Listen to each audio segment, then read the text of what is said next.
Hey. Yeah, you know what time it is. Neil Ratner Rock Doc here with a story.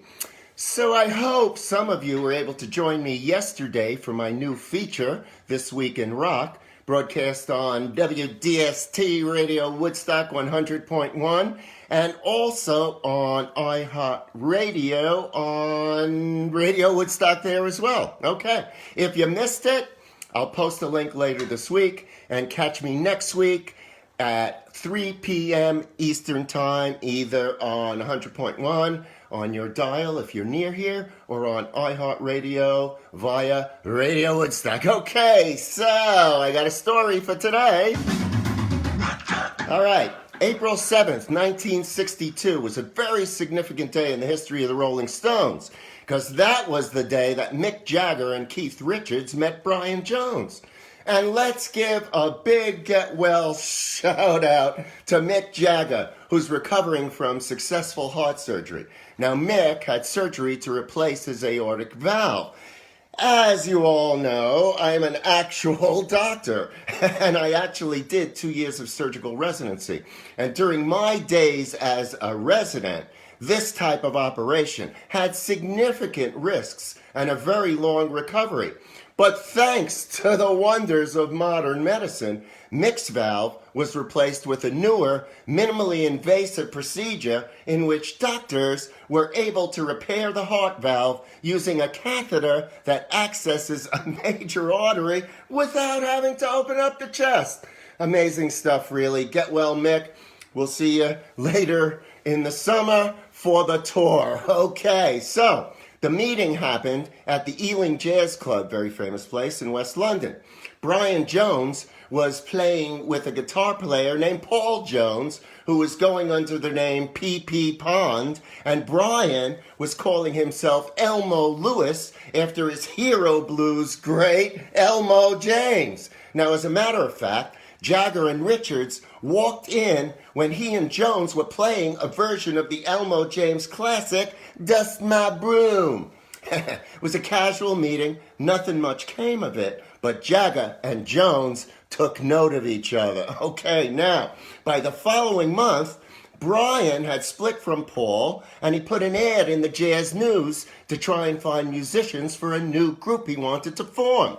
Now, pianist Ian Stewart was the first to respond, but Mick soon followed and brought along his friend Keith, and the Rolling Stones were born. Yeah, okay. As Keith Richards tells it, Jones was the one who came up with the name Rolling Stones. He was on the phone with a venue owner, and the venue owner was like freaking out, asking him, well, what are you called? What are you called? And an album, The Best of Muddy Waters, was lying on the floor. And Jones took a glance at the album, and his eyes happened to go to track 5, side 1, Rolling Stone Blues. And right then and there, they became the Rolling Stones. Okay, now, the Rolling Stones played their first gig on July 12th, 1962 at the Marquee Club in London with a lineup of Jagger, Richards, Jones, Stewart, bass player Dick Taylor, later of the Pretty Things, and drummer Tony Chapman. Now, it was widely acknowledged that Brian was an incredible natural musician, quickly moving on from his mastery of the slide guitar to more exotic instruments like the auto harp, sitar, and marimba. Now, many credit the Stones' development from straight-jacketed blues devotees to the anything goes iconic rock group to Jones and his restless musicianship. According to engineer Glyn Johns, he was extremely versatile. After the guitar and harmonica, he learned clarinet and eventually mastered all the reed instruments. Now, Jones had always been the most enthusiastic traveler among the Stones. In Marrakesh, Morocco, for a holiday, he heard this Moroccan band playing in a market square, and he got freaked out. He went back home and corralled longtime Stones engineer Glyn Johns to go back to Morocco with him, and they spent a week recording this group. Now, Jones' initial idea was to overdub the largely percussion and chant sounds with Western R&B for an album. Not exactly how it turned out. But we have Brian to thank for turning the world on to the master musicians of Jajouka. And the recording was released in 1971 as Brian Jones presents The Pipes of Pan at Jajouka. And that may very well be the record that started the genre of world music. Okay. But while the group tumbled through the Satanic LP and Beggar's Banquet, Jones was going through his own stuff.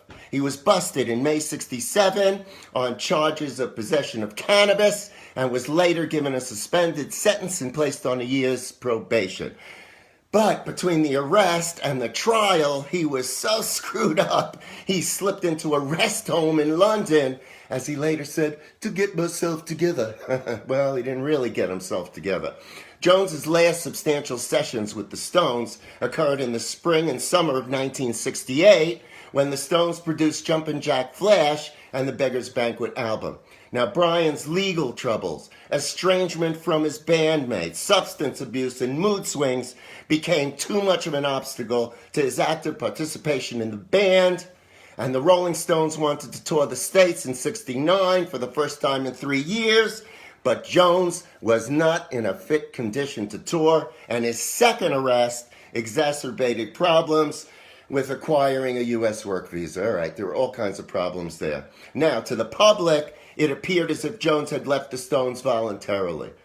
But the other band members had told him that although he was being asked to leave, it was his choice how to break it to the public. So they really asked him to leave. He just made it seem as if he was leaving voluntarily. All right. Jones released a statement on June 9, 1969, announcing his departure. And in the statement, he said, among other things, I no longer see eye to eye with the others over the discs we are cutting. Not really true, but that's what he said. Okay, he was replaced by the 20-year-old guitarist Mick Taylor. And unfortunately, the story does not have a good ending. A month later, Brian was dead when he was found at the bottom of his swimming pool. All right. Yeah, the Rolling Stones. Maybe some of you will go see him later will go see the Stones later this summer when they come to America, and Mick as well.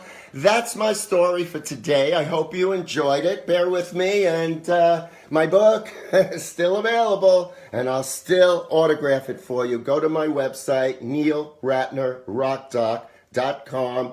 Buy the book there. Let me know how you want me to autograph it. It will be my pleasure to do it. Check me out next Saturday, 3 o'clock, WDST Radio Woodstock 100.1, and who knows where else. And that's it for now. Have a wonderful rest of the weekend. Great week, and I'll see you real soon. All right. Bye now.